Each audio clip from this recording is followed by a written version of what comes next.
Hello aspirants, good morning and welcome to daily news analysis of the Hindu dated 1st October 2024। आज हमारे पास in short काफी topics हैं जैसे तिरुपति के Laddu adulteration पर हम बात करेंगे।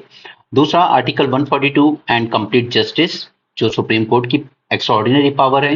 Next is climate scientist activism, should they be allowed और नॉट, इसको एग्जामिन करेंगे। इंडिया की silver economy that is old age people के बारे में and private sector participation in nuclear energy. Specially जब मैंने आपके साथ स्मॉल मॉड्यूलर रिएक्टर के लिए मेन सेशन किया था तब मैंने आपसे कहा था कि इसमें प्राइवेट सेक्टर आ सकता है और ये बहुत ही फ्यूचरिस्टिक चीज है जिस पे क्वेश्चन अगर इस बार नहीं आया तो नेक्स्ट ईयर डेफिनेटली आएगा। इसके अलावा हम एक topic holistically in depth analyse करेंगे that is India e commerce sector, उसमें चैलेंजेस क्या आ रहे हैं, गवर्नमेंट ने मेजर्स क्या लिए हैं एंड फर्दर स्टेप्स। ऑलराइट, तो ये 6 टॉपिक्स हमें आज के न्यूज एनालिसिस में कवर करने। So without wasting much time let's move on. यहाँ पर सुप्रीम कोर्ट ने नायडू जी को लताड़ लगाई है कि at least keep gods away from the politics, क्योंकि इन्होंने ही सबसे पहले क्लेम किया था। बट यहाँ पर सुप्रीम कोर्ट का कहना है कि there is nothing to show that animal fat was used in Tirupati laddoos. Supreme Court said that when investigation is under process, it was not appropriate on the part of high constitutional functionaries like Chief Minister to go public and make a statement which can affect the sentiments of crores of people। तो थोड़ा सा हम पहले यहाँ पे ये बात करते हैं कि आखिर घी में एडल्ट्रेशन इतना ज्यादा क्यों होता है। नॉर्मली भी होता है, ठीक है, पतंजलि सबसे वर्स्ट एग्जांपल है इसका। उसका घी अगर आपने खाया तो आप बीमार नहीं भी हो तो हो जाओगे। What are the reasons for ghee adulteration? No, अब आप खुद देखिए इसमें कि कैसे पॉसिबल है कि पतंजलि या कोई भी कंपनी जो 450 या 500 रुपए किलो में घी बेच रहा है और कह रहा है कि it is 100% pure, that's impossible. Because first is कि जो मिल्क फैट जिसको हम घी बनाने में यूज कर रहे हैं, that milk fat is expensive. It is price as 460 to 470 rupees per kg. अगर मिल्क फैट ही इतना आ रहा है तो फिर इतने में घी कैसे बन सकता है? ठीक है, इसके बाद और भी तो आगे प्रोसेसिंग होनी है। It is much higher than the refined oils like palmolive, soybean, sunflower oil, which just come at 125 to 130 kg। And उसके भी अलावा जो एलिगेशन लगे कि बीफ टैलो यूज किया गया तिरुपति लड्डू में, तो बीफ टैलो और भी सस्ता आता है कि just 85 to 90 rupees per kg. तो इसलिए ये सारी चीजें मिलावट के लिए यूज की जाती हैं और फिर असली घी के साथ मिक्स करके बेची जाती हैं और फिर आपको सस्ते प्राइस पे दिया जाता है। बट क्लेम ये किया जाता है कि ये प्योर है, बट एक्चुअली प्योर नहीं है। The cost difference makes the ghee prone to adulteration with cheaper foreign fats। ये फर्स्ट रीजन था। Second reason was limited availability. India produce only 4 lakh tons of milk fat annually.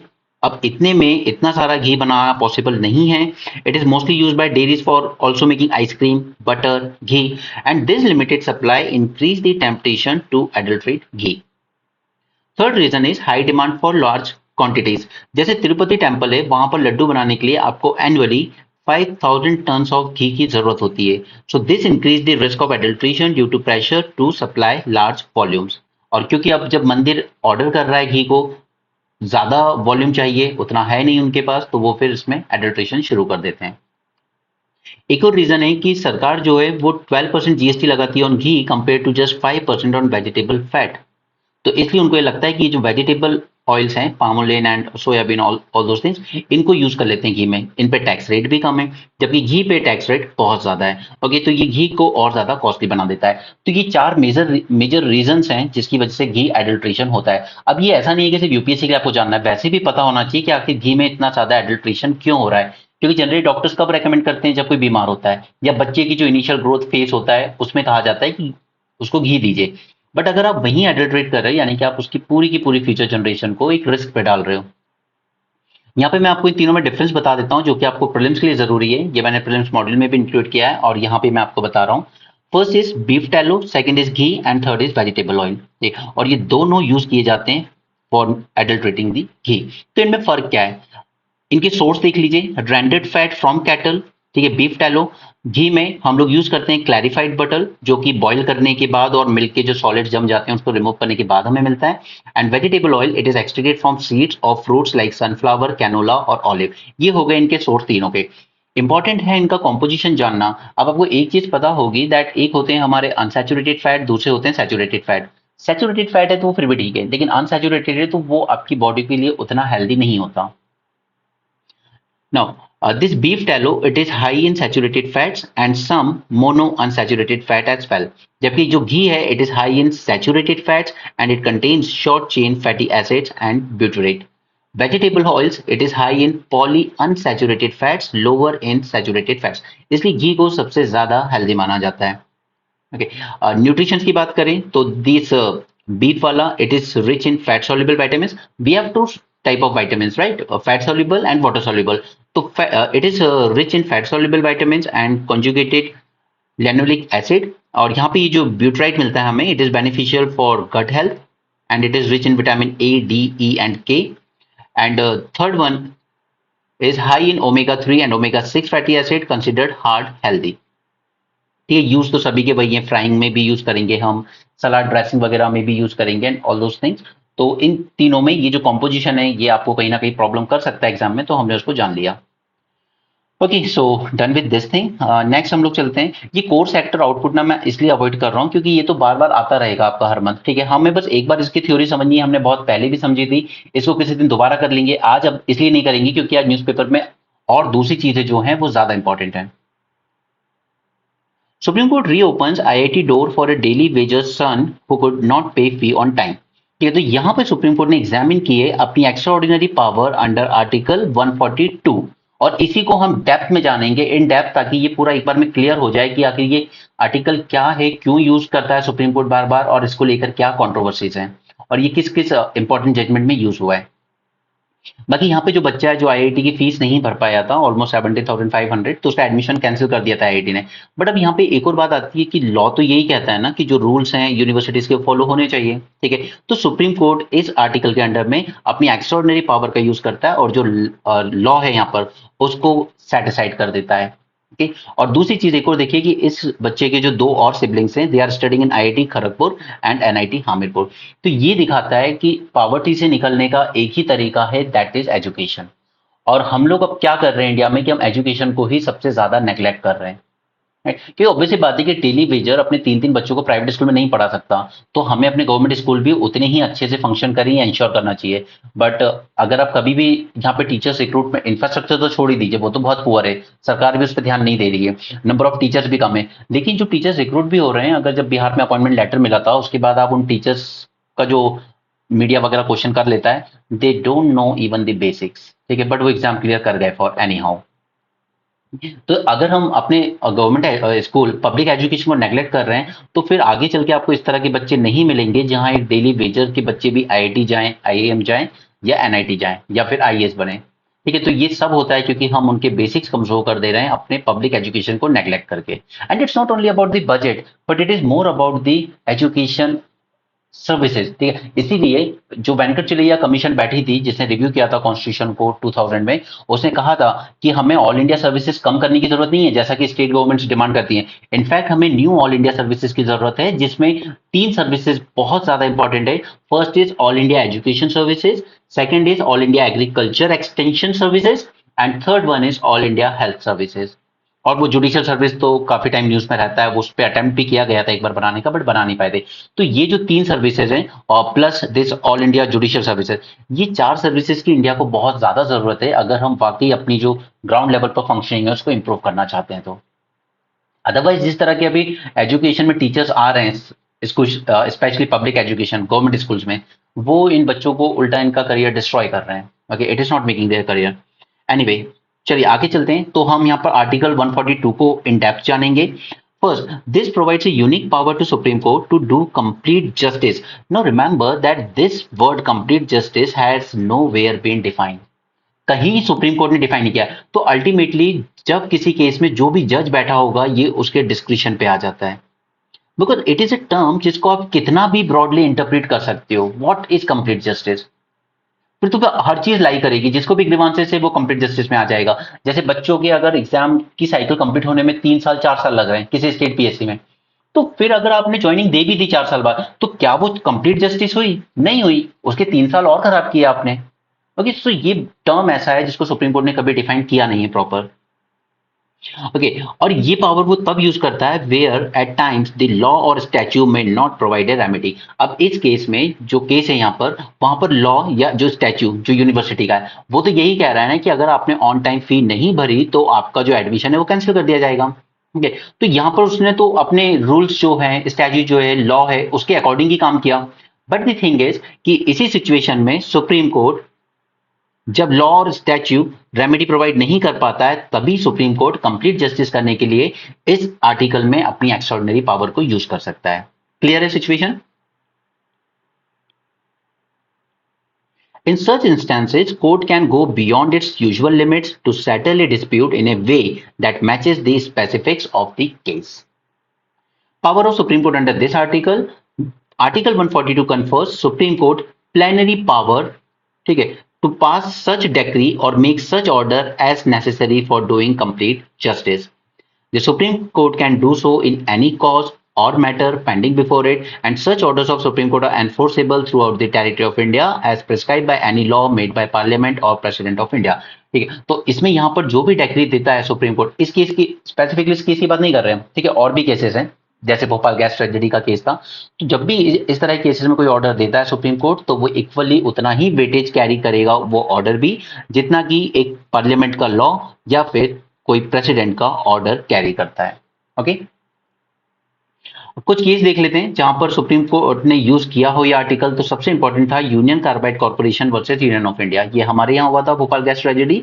इसमें supreme court ने कहा था कि ये सब छोड़िए, आप सिविल प्रोसीडिंग्स चल रही हैं, इसमें काफी सारी क्रिमिनल प्रोसीडिंग्स चल रही है, इन सबको हटाइए, हम सीधे सीधे एक सेटलमेंट दे रहे हैं यहाँ पे that you have to pay the compensation to the victims and place itself in a position above the parliament law. अब यहाँ पर कंपनी ने जितने भी आर्ग्यूमेंट्स दिए थे सिविल और क्रिमिनल प्रोसीडिंग्स के अगेंस्ट की उस टाइम लॉ ऐसा था, हमने तो उसको फॉलो किया वगैरह वगैरह, सुप्रीम कोर्ट ने कहा छोड़िए, we place our self at the position above the parliamentary law, चाहे जो भी लॉ रहे, एंड हम यहाँ पर एक सेटलमेंट कर रहे हैं कि आपको विक्टिम्स को कंपेंसेशन देना होगा और ये मैटर यहाँ पे खत्म होता है। Clear? Second was Babri and Babri मस्जिद केस, राम जन्मभूमि, उसके केस में भी सुप्रीम कोर्ट ने यहाँ पे क्लियर कर दिया था, इसी पावर का यूज किया था और हैंडओवर कर दिया था disputed land to a trust जो बाद में गवर्नमेंट ने बनाया राम मंदिर ट्रस्ट, ठीक है, और उसी के अंडर में सारा मंदिर का डेवलपमेंट हुआ। Manohar Lal Sharma versus principal secretary, यहां पर भी सुप्रीम कोर्ट ने कहा कि we can deal with an exceptional circumstances interfering with larger interest of the public in order to fabricate trust in the rule of law. तो हम अगर एक्सेप्शनल सर्कमस्टेंसेस होंगे, जैसे कि अगर हद से ज्यादा पेपर लीक हो रहे हैं या किसी पीएचसी में बहुत ज्यादा गलत तरीके से काम किया जा रहा है, तो वो एक्सेप्शनल सर्कमस्टेंसेस ही माने जाएंगे और वो लार्जर पब्लिक इंटरेस्ट का ही मैटर है, तो हम यहां पर एक्शन ले सकते हैं। ठीक है, तो ये कुछ इंपॉर्टेंट केसेस थे। अब इसी आर्टिकल के अंडर में इन्होंने एक डॉक्ट्रिन इवॉल्व की which is known as curative petition. Article 142 of constitution empower supreme court to act in whatever manner, focus on this word, in whatever manner they may deem fit to establish complete justice. Alright, इसी को कहा गया curative petition.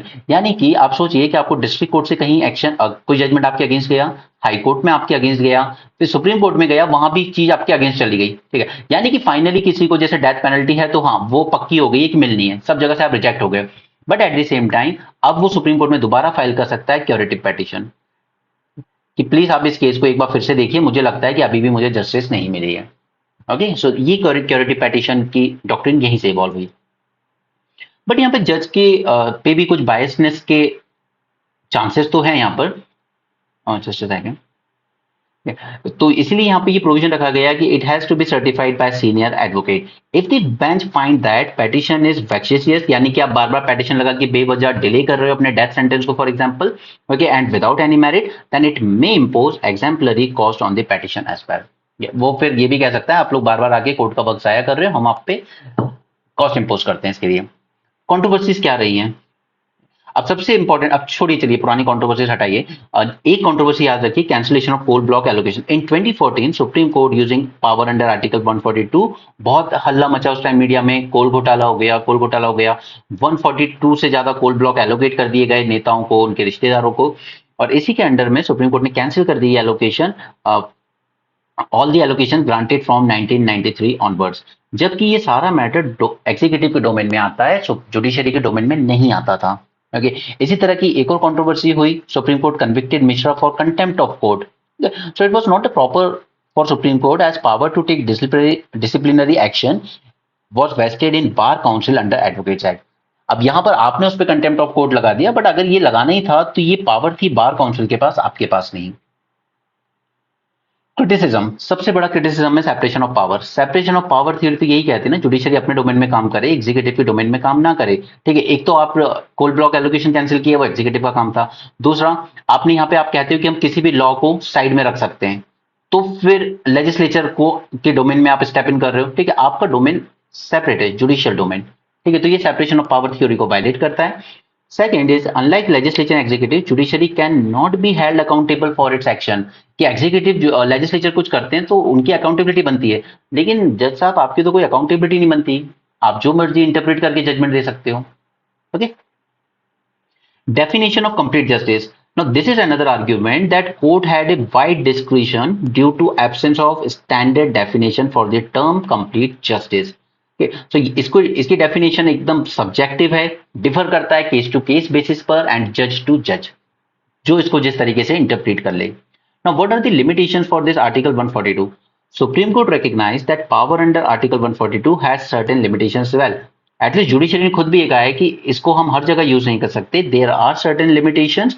So while exercising the power under this article, court should not ignore the substantive rights of the litigant under the existing law. जैसे दो लोगों के बीच का अगर डिस्प्यूट है और दूसरा वाला कह रहा है कि मैंने तो वही किया जो लॉ में लिखा हुआ है, ठीक है, तो फिर आप उसको इग्नोर मत कीजिए, क्योंकि उसने तो वही किया है जो लॉ डिमांड करता है। इसको आप सिर्फ सिंपैथी के पर्पज से मत देखिए कि यार हमें इस पर्टिकुलर आदमी के साथ सिंपैथी के साथ गलत हुआ, बट अगर वो कानून के दायरे में रह के हुआ, वो लॉ के अकॉर्डिंग हुआ, तो फिर आप इसको सिंपैथी के पॉइंट ऑफ व्यू से मत देखिए कि इसको आप इसको देखिए as per the rule of law. Okay, तो court should not ignore the substantive rights of litigant under the existing law. Similarly, this power could not be used to supplant substantive law applicable to a case. ये आप law को side नहीं रख सकते, उसको सप्लांट नहीं कर सकते आप। नेक्स्ट इज कि जो भी स्टैट्यूटरी प्रोविजंस हैं उनको इग्नोर नहीं किया जाना चाहिए, and it can not exercise the jurisdiction in violation of the statute that is in law. It clarified that no court has competence to issue a direction which is contrary to the law। Okay. The court are meant to enforce the rule of law। क्योंकि court को बनाया किस लिए गया, इसलिए बनाया गया ना, that you should enforce the rule of law, यानी कि जो लॉ बनाया है पार्लियामेंट ने आप उसको एनफोर्स कीजिए। बट अगर आप खुद ही ऐसे ऑर्डर्स पास करने लगेंगे which is contrary to law, तो फिर आपके एस्टैब्लिशमेंट का जो पर्पस है वही डिफीट हो जाता है। Okay, in 2006, apex court ruling by 5-judge bench in state of Karnataka versus Uma Devi clarified that complete justice under article 142 means justice according to law and not sympathy। Justice देने का मतलब ये है कि justice दीजिए according to law, not according to sympathy. Alright, so ये दो article front page पे थे जो हमने कवर किए। आगे चलते हैं। ये वेस्टर्न घाट्स वगैरह को लेके जो भी कस्तूरी रंजन रिपोर्ट, गाडगिल रिपोर्ट, ये सब मैंने 30 जुलाई को डिस्कस कर लिया था आपके साथ। ठीक है, ये सब आप वहां से देख लीजिएगा। ये आर्टिकल इंपॉर्टेंट होगा मेंस के लिए, नहीं होगा ये हम बाद में देखेंगे, बट मेरी नजर में तो ये काफी आउटडेटेड है। अगर कभी इसमें कुछ चेंजेस होंगे तो हम देख लेंगे। ठीक है, अभी के लिए हम उसको इग्नोर कर रहे हैं। जैसा किसानों के साथ अप्रोच लिया था गवर्नमेंट ने, वही इन्होंने यहाँ किया है। The Ladakh climate activist and others stop from entering Delhi. This is not good. अगर किसी के ग्रीवांसेस हैं, वो किसी तरह से प्रोटेस्ट करना चाहता है, तो डेमोक्रेसी उसको ये राइट देता है। अगर आप उनको दिल्ली में एंटर ही नहीं करने देंगे तो फिर ये ठीक नहीं है। और लद्दाख इसलिए सेंसिटिव है क्योंकि वो बॉर्डर एरिया है। लद्दाख का ही एक गांव था जो इंडिया चाइना बॉर्डर के सबसे पहला गांव है। कि वहां के लोगों ने कहा था कि हम लोग कब से रिक्वेस्ट कर रहे हैं इंडियन गवर्नमेंट से कि यहाँ का इंफ्रास्ट्रक्चर डेवलप कीजिए, बरसात में हमें दिक्कत हो जाती है, कई बार पानी की दिक्कत है, अगर आप लोग नहीं करेंगे तो फिर हम चाइनीज आर्मी से हेल्प लेंगे। ये वहां के विलेज की जो उनकी जो पंचायत थी उसका कहना था।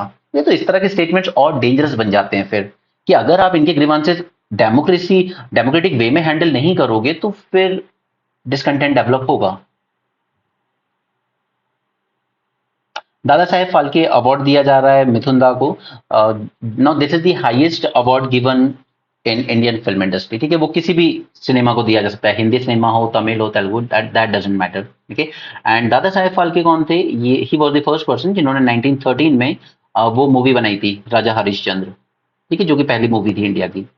उन्हीं के नाम पे ये अवार्ड स्टैब्लिश किया गया।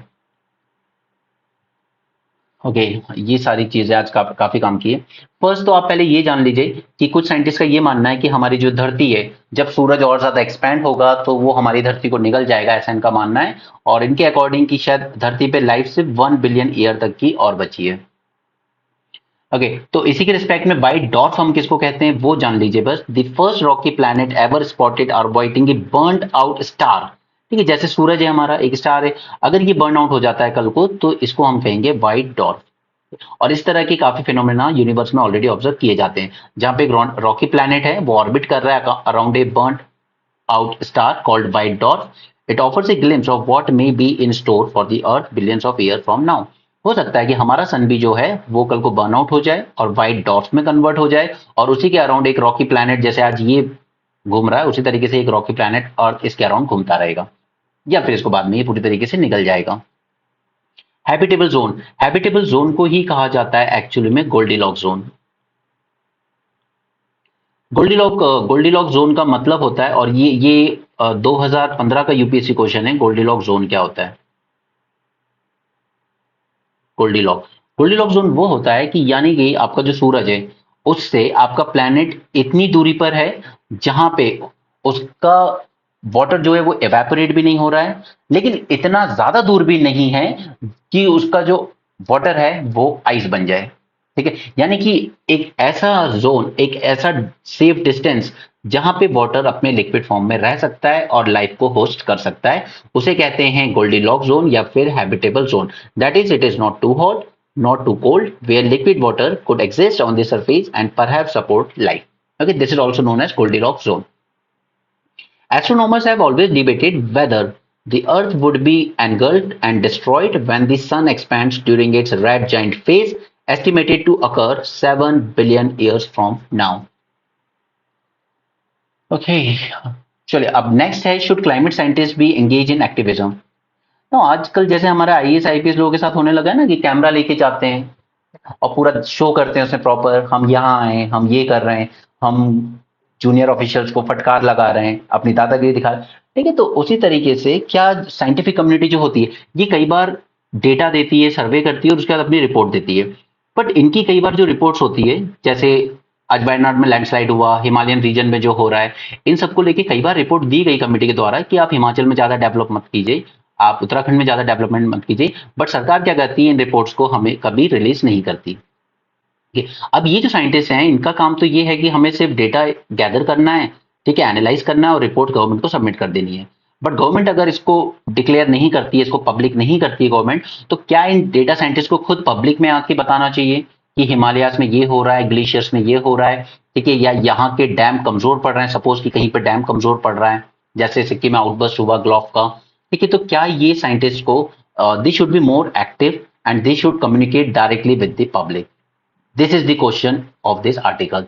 क्या इन्हें और ज्यादा एक्टिव होना चाहिए या इनका जो काम है डेटा गैदर करना, एनालाइज करना, उसी पे फोकस करना चाहिए। ओके, तो इसके प्रॉस एंड कॉन्स दोनों जान लेते हैं, ठीक है, ताकि आप खुद डिसाइड कर सकें कि शुड दे बी अलाउड और नॉट।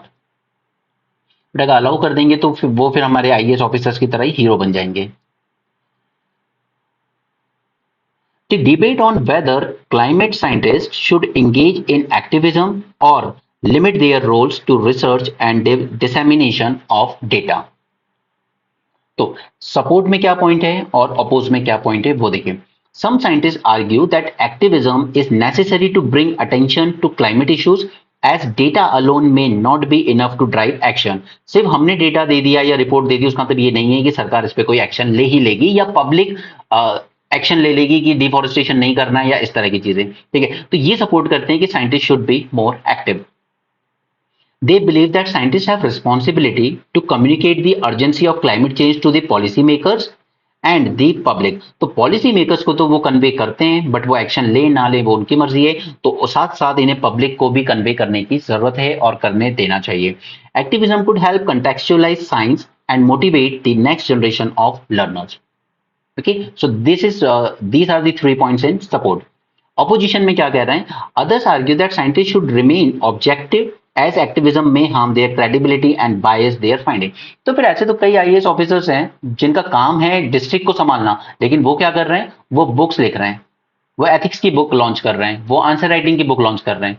तो ऑब्वियस सी बात है कि आप फिर अपने ऑब्जेक्टिव से भटक चुके हो। आपका जो काम था आप उस ऑब्जेक्टिव पे फोकस नहीं हो, तो फिर ये तो आपकी क्रेडिबिलिटी को भी हार्म करता है और कहीं ना कहीं आप बायस भी हो कि आपका फोकस उधर है कि हमें तो बुक सेल करनी है, हमें तो अपनी इनकम जनरेट करनी है।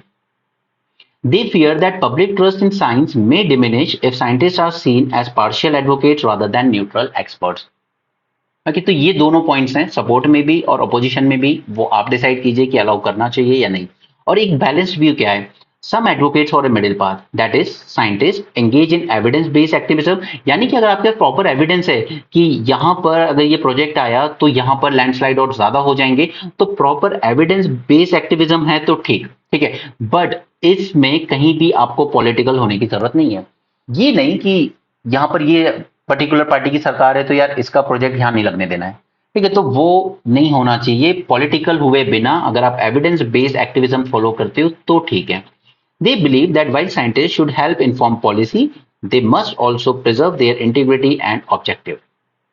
कि आपको अपनी इंटीग्रिटी ऑब्जेक्टिविटी मेंटेन रखनी चाहिए अगर आप एक्टिविज्म फॉलो कर रहे हो तो भी, ठीक है। तो जैसा कि लोग सिलेक्ट हो जाते हैं उसके बाद वो कहीं भी किसी भी कोचिंग की मैगजीन वगैरह लेके खड़े हो जाते हैं, फोटो खिंचाते हैं, ठीक है, कि मैंने ये पढ़ा, जबकि उसका कोई दूर दूर तक वास्ता ना हो। टीना डाबी इंदौर गई थी, एक कोचिंग थी कौटिल्य, उनका कोई रोल ही नहीं है उस कोचिंग में, कभी कुछ नहीं था, बट बस चले गए। ऐसी कुछ मैगजीन्स आती है, उनके साथ फोटो खिंचवाई उन्होंने पकड़ के। तो ये फिर आपकी इंटीग्रिटी पे क्वेश्चन मार्क लगता है कि जिस कोचिंग का मटेरियल कभी आपने देखा भी नहीं, जिस कोचिंग से आप पढ़े नहीं, लेकिन आप सिर्फ उसको प्रमोट कर रहे हो, क्यों? क्योंकि आप अपना बायस्ड व्यू रख रहे हो, कमर्शियल हो चाहे कुछ भी हो, ठीक है, लेकिन कहीं ना कहीं उसकी वजह से आप जो अगली जनरेशन है उसको मिसगाइड करें। और ऐसे कई लोग हैं, बहुत सारे लोग हैं, ठीक, हर टॉपर कभी इस कोचिंग में जा रहा है, कभी इस कोचिंग में जा रहा है, जबकि शायद ही उसने वहां से कभी कुछ किया होगा। Now, what are the challenges in communication? The article highlights the difficulty scientists will face in conveying the urgency of climate change while avoiding the appearance of advocacy. Okay. यहाँ पे एक साइंटिस्ट हैं, she argue for 360-degree approach to include both activism and research in shaping effective climate change. अब इनका कहना है कि scientist को अपनी एक्टिविस्ट पॉलिसी भी फॉलो करनी चाहिए, एट द सेम टाइम उन्हें अपनी रिसर्च पर भी फोकस करना चाहिए in effective climate change. So overall ये आर्टिकल क्या कह रहा है? It reflects the ongoing tension between need for urgent climate action and traditional view of scientists as objective data providers, raising important questions about the role of scientists in the societal issues. Alright, तो ये 3-4 points थे, तो आप उसको read कर सकते हैं। अगली जो 2 टॉपिक्स हैं ये बहुत इंपॉर्टेंट है। First is having private participation in nuclear energy, क्योंकि अभी हमारा जो एटॉमिक एनर्जी एक्ट है वो प्राइवेट पार्टिसिपेशन को कंस्ट्रक्शन वगैरह तक तो अलाउ करता है, बट ऑपरेशन में अलाउ नहीं करता, ठीक है। आप न्यूक्लियर प्लांट नहीं बना सकते, लेकिन इनको हम स्मॉल मॉड्यूलर रिएक्टर में अलाउ कर सकते हैं और करना भी चाहिए, ठीक है, क्योंकि ये एक अगला सनराइज सेक्टर है हमारे लिए, ठीक है। तो पहले इस आर्टिकल को समझते हैं, फिर पीछे वापस आएंगे। Having private participation in India's nuclear energy. The potential for private sector participation in India's nuclear energy sector is as signaled by Indian government's July 2024 announcement during Union Budget. उन्होंने कहा कि प्राइवेट सेक्टर को हम लेकर आएंगे इसमें, तो इसके बारे में कुछ की पॉइंट्स उन्होंने हाईलाइट किए हैं। First is new initiative in nuclear energy. Government ने खुद अनाउंस किया development of Bharat small modular reactor. अब आप समझ सकते हो कि मैंने क्यों इस पे 550 प्लस सेशन किया था, वो भी ऑलमोस्ट 1 साल पहले, क्योंकि ये फ्यूचर है स्मॉल मॉड्यूलर रिएक्टर। आप ये सोचिए कि हमारा जो रेलवे है, अगर वो अपने खुद के स्मॉल मॉड्यूलर रिएक्टर बना ले, करीब 30 मेगावाट तक के बनते हैं, तो वो अपनी पूरी इलेक्ट्रिसिटी नीड खुद मीट कर सकता है। या दिल्ली के आउटसाइड में डीएमआरसी, दिल्ली मेट्रो, अपना खुद का एक छोटा सा स्मॉल मॉड्यूलर रिएक्टर लगा ले और अपनी सारी इलेक्ट्रिसिटी रिक्वायरमेंट वहां से मीट करे। ओके, तो स्मॉल मॉड्यूलर रिएक्टर के डेवलपमेंट में हम यूज कर सकते हैं। और अल्टीमेटली हम क्यों इसको प्रमोट करना चाहते हैं? क्योंकि हमें डीकार्बोनाइज करनी है अपनी इकोनॉमी, और हमने जो गोल रखा है अपने सामने 500 megawatt of non fossil fuel based energy generation by 2030, जो कि हमने COP26 में प्लेज किया था अंडर पंच अमृत। ये सब चीजें तब तक याद हो गई होंगी, मैं कब से डिस्कस कर रहा हूँ बार बार, Panchamrit and all this things. Okay, तो एनीवे, तो ये न्यू इनिशिएटिव जो बजट में अनाउंस भी किए गए और बिल्कुल प्राइवेट सेक्टर को इसमें पार्ट करना भी चाहिए। नेक्स्ट इज, अब इसमें आता है रेगुलेटरी चैलेंज, क्योंकि हमारा अपना एटॉमिक एनर्जी एक्ट 1962 ये रिस्ट्रिक्ट करता है प्राइवेट सेक्टर के involvement, particularly in areas of production and disposable of atomic energy waste. Section 3 जो है इसमें वो कहता है कि this responsibility solely with the central government, limiting the role of private entities to engineering, procurement and construction project. आप सिर्फ engineer कर सकते हो उसको, आप सिर्फ प्रोक्योर कर सकते हो एंड आप सिर्फ कंस्ट्रक्ट कर सकते हो न्यूक्लियर प्लांट को, लेकिन अल्टीमेटली अल्टीमेटली जो पूरा ऑपरेशन होगा वो पब्लिक सेक्टर यानी कि सेंटर के हाथों में ही रहेगा। तो यानी कि एक चीज आपको समझ में आ गई वे फॉरवर्ड में कि हमें कहीं ना कहीं रेगुलेटरी फ्रेमवर्क अपना जो है उसको थोड़ा सा चेंज करना होगा, राइट। प्राइवेट सेक्टर पार्टिसिपेशन, सो इस पार्टिसिपेशन बढ़ाने के लिए ये जो सेक्शन 3A रुकावट पैदा कर रहा है इस एक्ट का, we need to revisit India regulatory framework to allow for more meaningful private sector role specially in small modular reactor. Fourth one is legal consideration. अब यहाँ पर सुप्रीम कोर्ट में पेटिशन डाली गई थी against this civil liability for nuclear damage act, यानी कि जैसे भोपाल गैस ट्रेजेडी हुई, अगर कल को कोई न्यूक्लियर प्लांट में डैमेज हो जाता है तो who will be the liable? क्या सेंट्रल गवर्नमेंट लायबल होगी या वो प्राइवेट एंटिटी जिसने कंस्ट्रक्शन किया था पूरा इसका वो लायबल होगी? Who will be liable to pay compensation to the victims, right. उसी के लिए लेकर आए थे हम लोग liability for nuclear damage act 2010। तो इसी के अगेंस्ट पेटिशन डाली गई थी जो कि सुप्रीम कोर्ट ने डिसमिस कर दी थी और उसने कहा कि no, the operators are fully liable for nuclear damage. अभी की जहां सिचुएशन स्टैंड करती है कि जो ऑपरेट कर रहा है it is fully liable for nuclear damage और वही कंपेंसेशन देगा विक्टिम्स को अगर कोई ट्रेजेडी होती है तो। It is aimed at providing compensation for nuclear accidents and this may present challenge for attracting private investment। तो अब अगर कल को इस तरह की ट्रेजेडी होती है तो आपको लगता है कि प्राइवेट सेक्टर इसमें पार्टिसिपेट करने आएगा? जब भोपाल गैस ट्रेजेडी हुई थी तो वहां की जो प्राइवेट कंपनी थी उसने यही कहा था, यूनियन कार्बाइड ने, कि सरकार के जो लॉस थे रेगुलेशन थे हमने तो उसी को फॉलो किया, अगर डैमेज हो भी गया है तो सरकार कंपेंसेशन दे, हम क्यों दें? तो इसी तरह की चीज यहां भी आएगी। प्राइवेट वाले यही कहेंगे कि आप सिर्फ रेगुलेट कर सकते हो हमको, आप हमारे यहाँ इंस्पेक्शन कर सकते हो आके कि आपके यहाँ सेफ्टी मेजर्स कैसे हैं, लेकिन फिर भी अगर कोई डिजास्टर हो ही जाता है तो पूरा कंपेंसेशन हम ही क्यों देंगे? ओके, तो ये एक चैलेंज है जिस वजह से प्राइवेट सेक्टर पार्टिसिपेशन उतना इजी नहीं होगा। बट ये चैलेंज तो यार हर चीज के लिए, आप फर्टिलाइजर प्लांट देख लो या फिर आप ऑयल रिफाइनरी देख लो, सभी के साथ ये चैलेंज रहता है, वहां भी हो सकती है इस तरह की disasters. Future path for private participation, तो यहां पर हम लोग एक स्ट्रक्चर्ड अप्रोच फॉलो कर सकते हैं फॉर ट्रिपल पी और joint venture with government entities like NPCIL। This could include modifying this act to allow private participation in areas like research and supply chains while ensuring robust regulatory oversight. Next is specific need and global trends. So यहाँ पे इसने ये भी कहा है article ने that the need for high end technology and infrastructure investment in nuclear energy, this require advanced regulatory reforms under this act and alignment with global best practices to attract private investment, and this approach could also help address India's growing energy demand. Okay, तो इन्होंने ये 6 अच्छे points लिखे थे जो हमने जान लिए। अगले आर्टिकल पे चलते हैं। This is with respect to our silver economy, that is जो भी हमारे ओल्ड एज पीपल हैं 60 ईयर से प्लस, उनको लेकर, क्योंकि देखिए इनकी डिमांड भी बहुत होती है ना। एक तो पहली बात ये है कि ये लाइफ टाइम इतना काम किया होता है कि ओल्ड एज में इनमें से मेजोरिटी जो होंगे वो एक अच्छी खासी इनकम लेके रखते हैं, अच्छी इनकम एज वेल एज हम कह सकते हैं कि एक वेल्दी पीपल होते हैं ये लोग, ठीक है। एक तो ये, और दूसरा कि इनकी जो नीड्स होंगी अल्टीमेटली सबसे ज्यादा किस चीज पर बेस्ड होंगी? हेल्थ नीड्स पर।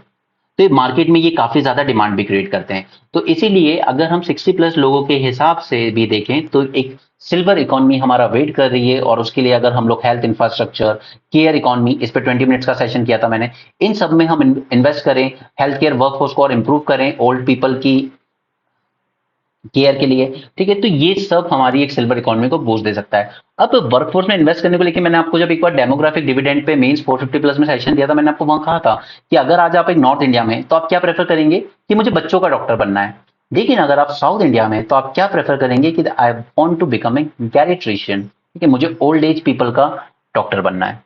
क्योंकि हमारे यहाँ जो डेमोग्राफिक डिविडेंड है वो यूनिफॉर्म नहीं है। नॉर्थ इंडिया में ये डेमोग्राफिक विंडो अभी और चलेगी 20-30 साल, साउथ इंडिया में कहीं ना कहीं ये और 4-5 साल चल के फिर थोड़ा सा क्लोज डाउन होना शुरू होगी, राइट। तो यहाँ पे चैलेंज भी है सिल्वर इकोनॉमी में और अपॉर्चुनिटीज भी है हमारे लिए, ठीक है। इंडिया और चाइना दोनों एक ही स्टेज पे खड़े हैं इस मामले में। The focus is on turning these challenges into opportunity, particularly by addressing health care, financial insecurities and social inclusion. क्योंकि यही 3 मेजर प्रॉब्लम्स हैं आज ओल्ड एज पीपल के साथ। पहला उनकी हेल्थ केयर नीड, दूसरा कुछ लोगों के साथ फाइनेंशियल इनसिक्योरिटी, जो सर्विस से रिटायर होते हैं वो तो ठीक है, मगर जो हमारे लेबर टाइप का वर्क करते हैं पूरी जिंदगी, उनके लिए पॉसिबल नहीं होता है कि बुढ़ापे में वो कोई बहुत बड़ी सेविंग करके रखी हो। और तीसरा सोशल इंक्लूजन, क्योंकि एक टाइम के बाद आजकल न्यूक्लियर फैमिली की वजह से जो ओल्ड पीपल है वो कहीं ना कहीं सोशल एक्सक्लूजन फेस कर रहे हैं। ठीक है, तो these three are the major issues. First, rising healthcare consumption and reforms. The healthcare demand for elderly increasing, almost माना जाता है कि $7 billion तक की स्पेंडिंग हो रही है हेल्थ केयर में by the old people across the world. Similarly 75% of elderly individuals have at least one chronic element. आजकल तो 40 में ही शुरू हो जाती है बीमारियां। लोगों की लाइफ भी बढ़ रही है, आजकल लोग 80-85 तक जी रहे हैं। तो अल्टीमेटली क्या हो रहा है कि यहाँ पर एटलीस्ट करीब 75% जो ओल्ड पीपल है उनको किसी ना किसी तरह की एक बीमारी है, और 1/3 are suffering from depressive symptoms as well. यानी कि हमें यहाँ पर इनकी जो मेंटल हेल्थ केयर है उसको उसका भी ध्यान रखना होगा। ठीक है, तो हमें और ज्यादा साइकाइट्रिस्ट, साइकोलॉजिस्ट इनकी भी जरूरत पड़ेगी। सो दिस रिफॉर्म जो भी हम करें इस फील्ड में, it should encompass multi sectoral approaches like covering their health, social, economic and digital domains under initiatives like Ayushman Arogya Mandir. अभी आयुष्मान आरोग्य मंदिर क्या है? ये बनाए गए clinics specially for catering the old people. This should include preventive healthcare as well as curative as well as rehabilitative, leveraging traditional medicine also like Ayurveda. Okay, first thing. Second is strengthening healthcare infrastructure. अब इसके लिए हमें एक और चीज जरूरी है, वो है कि हमारा जो टेली कंसल्टेशन सर्विसेज है उसको बेटर बनाया जाए। सो हमें इसके लिए अपने हेल्थ केयर वर्कर्स को भी आप स्किल करना होगा, और अपने जो एल्डरली पीपल है उनकी कैपेसिटी बिल्डिंग भी करनी होगी। जैसे अगर कई बार होता है कि रात को किसी को दिल में बेचैनी होने लगती है, अब सोच लीजिए कि चलो विलेज एरिया वगैरह में रह रहा है, कम से कम उसको इतनी समझ हो कि हाँ मैं एक एसएमएस करूंगा और वहां से मुझे किसी हेल्थ केयर प्रोफेशनल का कॉल आ जाएगा और मैं उससे बात कर पाऊंगा कि मुझे किस तरीके का फील हो रहा था रात को। ठीक है, वॉट एवर पेन या एंजाइटी जो भी हो रही थी। ओके, तो ये इसके लिए हमें क्या करना होगा, हमें जो अपने हेल्थ केयर, हमारे जो एल्डरली पीपल है उनकी भी तो कैपेसिटी बिल्डिंग चाहिए ना, तभी तो वो कांटेक्ट कर पाएंगे लोगों को। एक हॉलिस्टिक अप्रोच लेने की जरूरत है हमें, जिसमें हम मेंटल हेल्थ सर्विसेज का भी ध्यान रखें और उनके न्यूट्रिशन का भी। ठीक है, इन दोनों चीजों का। थर्ड इज उनकी financial insecurity. The economic and financial burden faced by elderly should be reduced through innovative policies such as insurance scheme जो हमें अभी लेकर आए, 5 लाख का coverage for all the people 70 से अबव, इररिस्पेक्टिव की गरीब हो अमीर हो। अगर आप 70 से ऊपर हो तो आपको 5 लाख का इंश्योरेंस अलग से दिया जा रहा है। बट इसमें ध्यान रखिएगा कि अगर घर में एक से ज्यादा ओल्ड पीपल है तो ऐसा नहीं है कि 5 लाख उनको भी और 5 लाख दूसरे को भी, नो, फिर वो स्प्लिट होगा 2.5 लाख रुपीज में। ओके, अगर घर में दो एल्डरली पीपल हैं तो फिर दोनों में स्प्लिट होगा। Reskilling the aging population can help them stay economically independent, and legal safeguards on inheritance and entitlement must also be implemented to protect the elderly. अब यहाँ पे दो इंपॉर्टेंट बातें की गई है कि कोई इंसान अगर मान लो चलो 70 में, सॉरी 60 में रिटायर हो गया, ठीक है, लेकिन हो सकता है कि अभी भी उसके पास, उसको जरूरत है कि उसको इकोनॉमिकली खुद पे डिपेंड रहना पड़ेगा, नहीं है कोई केयर करने वाला। तो फिर हम इनको कौन सी स्किल्स दे सकते हैं जिसके साथ ये 60 के बाद भी वर्क कर पाए, right? That is first thing. Second is कि आजकल क्या है कि बच्चे कई बार प्रॉपर्टी उनके नाम, कुछ लोग मोह माया में खुद प्यार में कर देते हैं, कई बार जबरदस्ती करवा ली जाती है।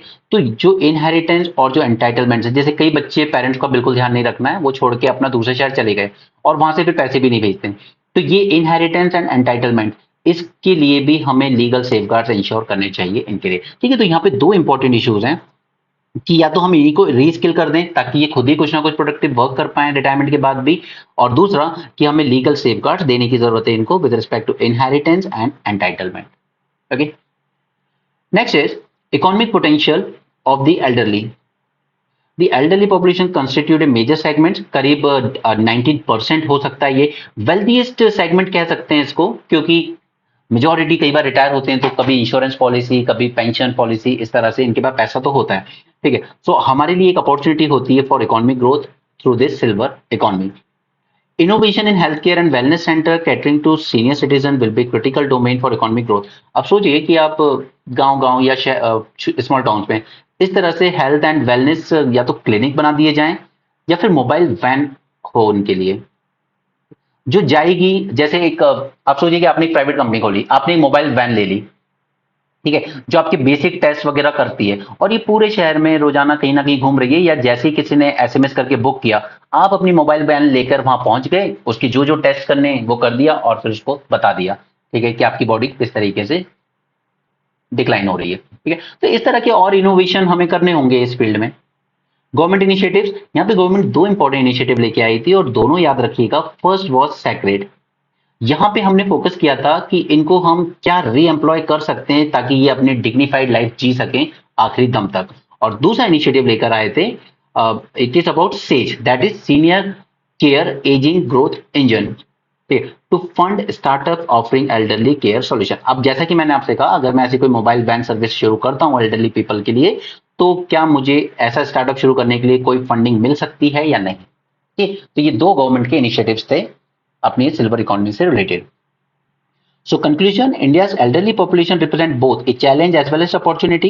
While healthcare, financial security and social inclusion need reform, the growing silver economy offers substantial potential for innovation and growth as well. Okay, तो हमें एक targeted policy लाने की जरूरत है which can cater to the specific need of elderly while leveraging the potential as a consumer and labor segment. Alright, तो ये दोनों इंपॉर्टेंट आर्टिकल्स थे आज हमारे एडिटोरियल पेज पे जो हमने कवर कर लिया। ये सब हमारे काम का नहीं है, तो अभी हम यहाँ से आगे बढ़ेंगे हरियाणा के इलेक्शन से। वी आर नॉट इंटरेस्टेड, ये आगे चलते हैं। ट्रेड डेफिसिट, बाइडन, ये सब होता रहता है, ये हर साल चलता रहता है, कोई बड़ी बात नहीं है। बट ओवरऑल हमारा जो ट्रेड डेफिसिट है कहीं ना कहीं $180 बिलियन के आसपास ही रहता है, एटलीस्ट कई सालों से तो यही है, 180 190। E commerce trade off 1.2 lakh crore likely. तो अब इसी ई कॉमर्स को हम अपने मीन्स 450 प्लस के पर्सपेक्टिव से कंप्लीट कर लेते हैं, यहाँ पर एक बार में कर लेते हैं, खत्म करते हैं काम। हमारी e commerce sector which is expected to reach $2 trillion by 2033, ठीक है, ओवरऑल ग्लोबली। और इसमें इस रिटेल मार्केट के सेक्टर में अकेला ई कॉमर्स एक्सपेंड कर सकता है अप टू $325 बिलियन बाय 2030। लेकिन इस ये पूरे रिटेल मार्केट सेगमेंट की बैकबोन क्या है? बैकबोन दो है, logistics and supply chain infrastructure. यानी कि आपका ट्रांसपोर्टेशन कितना स्मूथ है, आपके यहाँ वेयर हाउसेस किस तरह के हैं, आपके यहाँ कोल्ड स्टोरेज किस तरह के, ठीक है, आपका ट्रांसपोर्टेशन कितना एफिशिएंट है, रोड्स वगैरह, ये सब मैटर करता है। अगर आपके लॉजिस्टिक्स अच्छे हैं, आपके सप्लाई चेन इंफ्रास्ट्रक्चर अच्छा है, तो आपका प्रोडक्ट जो होगा और ज्यादा कॉम्पिटेटिव होगा और कॉस्ट कम से कम होगी। So what are the key challenges in this sector, India's retail and e commerce growth? पहला चैलेंज है लॉजिस्टिक कॉस्ट। मैंने नेशनल लॉजिस्टिक पॉलिसी आपके साथ डिस्कस की थी, उसका गोल क्या था? अभी हमारे यहाँ लॉजिस्टिक कॉस्ट है करीब 14% ऑफ जीडीपी, इसे रिड्यूस करके कहाँ लाना है? 8%, क्योंकि यही आइडियल कॉस्ट है यूएसए जैसी कंट्री या चाइना जैसी कंट्रीज में। ठीक है, लॉजिस्टिक्स यानी कि आपका सामान बना, उसके बाद उसको कंज्यूमर तक पहुंचाने में कितना खर्चा आया। अब आप सोचिए कि 100 रुपए की चीज बन रही है, लेकिन हमारा लॉजिस्टिक सेगमेंट इतना वृद्धि है कि वो चीज आते आते 200 रुपए की बिक रही है कंज्यूमर को, तो कौन परचेज करेगा? मतलब उससे सस्ती फिर दूसरी चीज ऑर्डर कर लेगा वो, राइट? तो लॉजिस्टिक एक बहुत बड़ा चैलेंज रहता है ये डिसाइड करने में कि आपका प्रोडक्ट कॉम्पीट कर पाएगा मार्केट में या नहीं कर पाएगा। Okay, so first challenge. Second is inadequate logistic infrastructure, जैसे वेयर हाउसिंग, ट्रांसपोर्टेशन, इन सबका मॉडर्नाइजेशन करना जरूरी है, because poor warehousing practices, specially mandi वगैरह में जाइए आप, अनाज मंडी में, it lead to wastage and inefficiencies which affect the supply chain performance. Third है allegation of anti competitive practices. अब एक टाइम था जब ये अमेजॉन, फ्लिपकार्ट वगैरह डीप डिस्काउंट देते थे, जैसे आज कोचिंग इंडस्ट्रीज दे रही हैं ऑनलाइन वाली, ठीक है, 1,000 रुपए में कोर्स, 2,000 रुपए में कोर्स। बट सच बात ये है कि वो 1-2 हजार रुपए के कोर्स में वो खुद क्वालिटी मेंटेन नहीं करता, कि उसके बाद कोई मोटिवेशन नहीं हो करने का। उसमें बच्चे को लगता है वाह इतने कम में काम हो रहा है या यूट्यूब पे फ्री में हो रहा है, बट अल्टीमेटली बच्चे जो नहीं समझ पाते हैं वो ये कि ये चीजें आपका टाइम वेस्ट कर रही हैं, आपका अटेम्प्ट खराब कर रही हैं। जो जोश आप में पढ़ाई का 1-2 अटेम्प्ट में रहेगा शुरू के, वो उतना नहीं रहेगा। ओके, सो वो कुछ पैसे बचाने के चक्कर में कुछ साल खराब कर देते हैं, और अल्टीमेटली क्या होता है कि आपने जो बचाया उससे ज्यादा तो फिर अगले साल फिर खर्च करना पड़ेगा। ओके, सो ये सब फालतू की बातें, ये जो डीप डिस्काउंट्स वगैरह जो चल रहे हैं आजकल, ये सब सिर्फ अपना बेस बनाने के लिए कर रही हैं कोचिंग्स, बट सच्चाई यही है कि वो उसमें अपना बेस्ट नहीं देंगी और बच्चे का अल्टीमेटली अटेम्प्ट और टाइम दोनों खराब होगा। बिकॉज आप एक बार जहां सिलेक्ट हो गए फिर पैसा मैटर नहीं करता, ना भी चाहोगे तो बहुत आता है, ठीक है, आपकी सैलरी भी अच्छी खासी होती है, सारी फैसिलिटीज अच्छी होती हैं। सो अभी तक जितना मैंने इतने साल देखा है यहाँ पर ORN करोल बाग में इतने साल रहकर, या जितना इस इंडस्ट्री में आने के बाद देखा है, जिन बच्चों को पढ़ना होता है they don't worry about anything, उन्हें पता है हमें 1 या 2 अटेम्प्ट में निकाल के खत्म करना है। और ये जो कुछ बच्चे लगे रहते हैं कि यार मैं थोड़ा रूम सस्ता ले लूं, मैं ये कर लूं वो कर लूं, ठीक है, फाइनेंशियल प्रॉब्लम अगर जेन्युइन है किसी के समझ में आता है, बट कुछ बच्चों को हमेशा लगता है वाह मैंने 1-2 हजार रुपए और सेव कर लिए। आप साल के 20-25 हजार बचा लोगे, बट अगर एक के बाद दूसरा और दूसरे का तीसरा अटेम्प्ट देना पड़ गया तो उतनी ही कॉस्ट वहां खर्च हो जाएगी, और जो करियर का गोल गया वो अलग। ओके, सो अनलेस हालत गोविंद जायसवाल जैसी ना हो, just don't think about anything, just go for the best जो आपको रिजल्ट दे सके। ये कंपनी कोचिंग्स की डीप डिस्काउंट वाली चीजों में मत आना, ये अल्टीमेटली हार्म करेगी आपको। Okay, so allegations of anti-competitive practices like deep discounting, preferential treatment का ये है कि काफी सारी कंपनीज ने पेन ड्राइव लॉन्च की थी। अब उन पेन ड्राइव वाली जो कंपनीज थी ना, उनमें पीछे अमेजोन का ही पैसा लगा हुआ था, यानी कि वो अल्टीमेटली अमेजोन का ही प्रोडक्ट था। और उसमें हो ये रहा था, जब आप पेन ड्राइव सर्च कर रहे हो वहां अमेजोन पे, तो वो सबसे ऊपर वही वाली पेन ड्राइव दिखा रहा है उसी कंपनी की जो अमेजोन से ही जुड़ी हुई है। ठीक है, इसी को कहते हैं हम preferential treatment. And misuse of data by large e commerce, तो ये सारे एलिगेशन इसके लगे हुए हैं। और कंपटीशन कमीशन ऑफ इंडिया ने इंपोज भी किया था 202 करोड़ का fine on Amazon for not fully disclosing the future group entity deal scope and purpose. इनकी जो डील हुई थी इसके साथ इन्होंने डिस्क्लोज नहीं की थी। Proliferation of counterfeit and pirated products, अब इंडिया में ये सबसे ज्यादा होता है। ठीक है, हम ऑर्डर करना चाहते हैं कोई प्रोडक्ट, बट होता है ये कि वहां से नकली प्रोडक्ट आ रहा है। ठीक है, तो ये काउंटरफिट, नकली और pirated products on e commerce platform, this not only impact the sales of genuine brands but also endanger the consumer safety and trust. अब इसका सबसे बड़ा एग्जाम्पल है आदिवासी ऑयल। अब उसमें से एक भी ओरिजिनल है या नहीं हमें नहीं पता, लेकिन बहुत सारे आदिवासी हेयर ऑयल बिक रहे हैं। हो सकता है एक जेन्युइन हो, लेकिन बाकी सब नकली हैं जो उसी के नाम को यूज कर रहे हैं, और जो ओरिजिनल वाला है उसको हार्म कर रहे हैं। राइट, तो ये जो काउंटरफिट एंड पायरेटेड प्रोडक्ट्स हैं, इनको काउंटर करना भी जरूरी है। जैसे एक वाव वाव प्रोडक्ट्स आ रहा था बीच में, ठीक है, उसको क्राइम ब्रांच मुंबई ने सीज किया था कि यहाँ पे काफी सारे काउंटरफिट प्रोडक्ट्स बनाए जा रहे हैं in the name of wow products. Skilled workforce deficit, logistic और ई कॉमर्स, ये दोनों डिपेंड, लॉजिस्टिक सीधे सीधे डिपेंड करता है कि आपकी जो वर्क फोर्स है वो कितनी कितनी एफिशिएंट है, कितनी क्विकली अपने काम को कर सकती है। जैसे हम लोग देखते हैं ना, कुछ कंस्ट्रक्शन वर्कर बहुत तेजी से काम कर लेते हैं, कुछ थोड़ा स्लो कर रहे हैं। तो इसको और ज्यादा स्किल करने की जरूरत है हमें, ताकि वो, और उसके अलावा ये एडवांस टेक्नोलॉजीज को भी ऑपरेट करना जानते हो, AI, IoT, automation. So there is a gap in skill labour pool, और उसी पे डिपेंड करता है हमारा logistic efficiency. Sustainability issues such as increased carbon emission, waste generation from packaging are emerging as critical issues affecting environmental goals. अब जब आप online कुछ ऑर्डर करते हो तो वैसी बात है, बहुत सारा टेप यूज होता है। ठीक है, तो जितना आप ऑनलाइन ऑर्डर कर, अभी यही चीज आपको शॉप से लेनी होती है, आपने एक बैग में डाली होती, ले आए होते, बट जब ये पैकेजिंग होके आ रहा है वहां से, तो बहुत सारा वेस्ट भी जनरेट हो रहा है साथ साथ। Technological integration, although digitization efforts are underway, the integration of digital technologies such as real-time tracking, AI, IoT is still in nascent stage. तो गवर्नमेंट ने यहाँ पर क्या स्टेप्स लिए हैं? फर्स्ट, सबसे पहले लिया है नेशनल लॉजिस्टिक पॉलिसी। हम ऑलरेडी डिस्कस कर चुके हैं इसको, हम लोग अभी 38 पोजीशन पर थे 2023 में, इसे हमें और बेटर बनाना है। गति शक्ति नेशनल मास्टर प्लान लेकर आए, ताकि हम जो वेरियस मोड्स हैं हमारे ट्रांसपोर्ट के, चाहे शिपिंग हो, रेलवे हो, रोड हो, ट्रक्स एंड ऑल, ठीक है, इस पूरे नोड्स को इंप्रूव कर सकें, अपने वेयर हाउसिंग को इंप्रूव कर सकें, support technology adoption in logistic as well. ये गति शक्ति प्लान में आया। ONDC, it is just promoted as an alternative to Amazon and Flipkart। ठीक है, ये गवर्नमेंट ने लॉन्च किया था online network in 22 to provide equal opportunities for MSME to thrive in digital commerce. National e commerce policy, ये India अभी unveil करने वाला है ई कॉमर्स पॉलिसी को लेकर, और गोल वही है to foster sector growth and boost exports. And lastly, trade facilitation and infrastructure investment, so government is increasing its outlay on infrastructure, काफी कैपिटल इंफ्रास्ट्रक्चर डेवलप कर रही है government, and pushing trade facilitation initiative to enable seamless, like जैसे काफी सारी countries के साथ FTA वगैरह किए जा रहे हैं। Now what could be the way forward? सबसे इंपॉर्टेंट है जर्मनी का लॉजिस्टिक मॉडल, बहुत हाईली एफिशिएंट है, हाईली एफिशिएंट। उन्होंने अपने इंटीग्रेट कर रखे हैं सारे ट्रांसपोर्ट मोड। शिप से आया, ठीक है, वहां से सीधे रेलवे लाइन पे गया, और रेलवे लाइन से सीधे हाईवेज पे जाके ट्रक्स पे लोड हो गया। ठीक है, तो उनके सारे जो नोड्स हैं ट्रांसपोर्ट के, ये सब एक दूसरे से जुड़े हुए हैं। So it is very highly efficient due to its integration of different transport modes, advanced infrastructure, technological integration and workforce training। तो इसने चारों स्टेप एक ही जगह दिखा दिए कि आप भी इस तरह से मॉडल फॉलो कर सकते हो जर्मनी की तरह। इसके अलावा हम लोग एक dedicated e commerce regulatory authority बना सकते हैं, जैसे हमने ट्राई बना रखा है टेलीकॉम के लिए। ठीक है, या जरूरत हो तो इसको कंपटीशन कमीशन ऑफ इंडिया के अंडर में ही एक सेपरेट डिवीजन बना दीजिए। ठीक है, ताकि ये ई कॉमर्स में लेके जो प्रैक्टिसेस चल रही हैं, डीप डिस्काउंट, प्रीडेटरी प्राइसिंग, ये सबको रेगुलेट किया जा सके। Implement advanced authentication and traceability technologies like RFID, QR codes, blockchain technologies, ताकि हम काउंटरफिटिंग को टैकल कर सकें। स्किलिंग इनिशिएटिव, तो यूएस इन्वेस्ट करता है काफी ज्यादा अपने लॉजिस्टिक प्रोफेशनल जो हैं उनकी ट्रेनिंग में, तो हमें भी एजुकेशन इंस्टीट्यूशंस या स्किल काउंसिल्स के साथ टाई अप करना चाहिए ताकि हम भी इनकी स्पेशलाइज ट्रेनिंग कर सकें, क्योंकि वर्कर्स की स्किल पे ही डिपेंड करेगा अल्टीमेटली आपका लॉजिस्टिक कितना एफिशिएंट है। रिड्यूसिंग लॉजिस्टिक कॉस्ट, अभी 14% है हमारे यहाँ, इसको रिड्यूस करना होगा, 8% पे लाना होगा ताकि ग्लोबल लेवल पर बेस्ट हो। Sustainability and green logistics, adopting electric vehicle, renewable energy, eco-friendly packaging. This is very important. It can ensure that growth in retail and e-commerce is environmentally sustainable.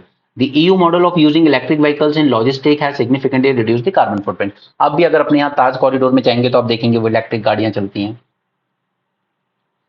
यहाँ पे वही हिजबुल्लाह ने भी कहा है हम भी किसी भी इजरायली इन्वेजन को कन्फ्रंट करने के लिए तैयार हैं। लेबनान में ये सारी लड़ाई चल रही है। Japan likely to next leader, ठीक है, कल मैंने इस पे वीडियो बनाया भी था कॉर्ड समिट पे।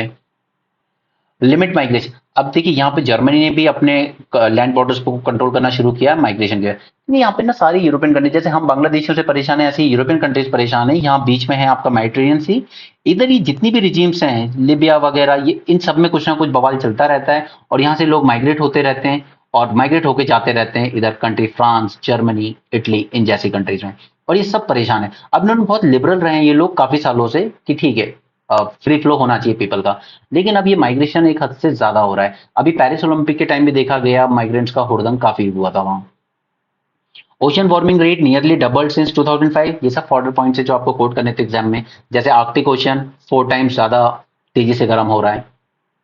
और आर्कटिक ओशन की मेल्टिंग को लेकर ही मैंने आपके साथ एक टॉपिक किया था जो हमारे मानसून इन्फ्लुएंस, मानसून पैटर्न को डिस्टर्ब कर रहा है, और वो इस तरीके से डिस्टर्ब कर रहा है कि ऐसा नहीं है कि इंडिया में ड्रॉट आ रहा है तो पूरे में आ रहा है। नो, जहां ड्रॉट पड़ रहा है यहाँ हैवी रेनफॉल हो रही है, या यहाँ पे ड्रॉट पड़ रहा है तो फिर इधर हैवी रेनफॉल हो रही है। इस तरह की चीजें हो रही हैं। तो आर्कटिक की जो मेल्टिंग हो रही है वो इनडायरेक्टली हमारे मानसून पैटर्न को भी इंपैक्ट कर रही है। अभी तक हम सिर्फ एल नीनो, एनसो वगैरह को ऑब्जर्व करते थे, लेकिन आर्कटिक मेल्टिंग ने भी इंडिया के क्लाइमेट पे इंपैक्ट क्रिएट किया हुआ है। ओके, बाकी सब ये हैं। इसके अलावा आज हम लोग सेशन करेंगे एक दिन, अभी हमारा ऑल्टरनेट चल रहा है। हम लोग एक दिन कर रहे हैं मेंस 450 प्लस का सेशन और एक दिन कर रहे हैं अपने प्रीलिम्स रिवीजन सीरीज का सेशन। मेरा मोटिव क्या है आपके साथ, देखिए मैं आपको क्लियरली बता देता हूं, क्योंकि आपका जो साइंस एंड टेक और एनवायरमेंट है, एनवायरमेंट इकोलॉजी में ही आपका ज्योग्राफी भी इंक्लूडेड है और साइंस टेक में ही आपका एग्रीकल्चर भी इंक्लूडेड है। ये दो सबसे क्रूशियल पार्ट है आपके प्रीलिम्स का। बाकी पॉलिटी के क्वेश्चन है, अगर वो बनेंगे तो वो सबसे बनेंगे, आप अकेले नहीं हो जो वो सॉल्व करके आओगे, ठीक है। उसी के बाद फिर आपको लगेगा यार मैं कट ऑफ से सिर्फ कुछ ही मार्क्स दूर रह गया। अब कुछ मार्क्स दूर इसलिए रह गए क्योंकि आपने वही क्वेश्चन अटेम्प्ट किए जो बाकी बच्चे भी सही कर रहे हैं। मेन गेम हो जाता है यहाँ पर इन दो सेक्शन में, इसलिए मैंने इसकी इन दोनों की प्रीलिम्स रिवीजन से जल्दी स्टार्ट किए ताकि हम लोग बिफोर कमिंग ऑफ जनवरी हम इसका मेजोरिटी पोर्शन पिछले 3 साल के जो हम न्यूज आर्टिकल्स देख रहे हैं उसको कवर कर सकें।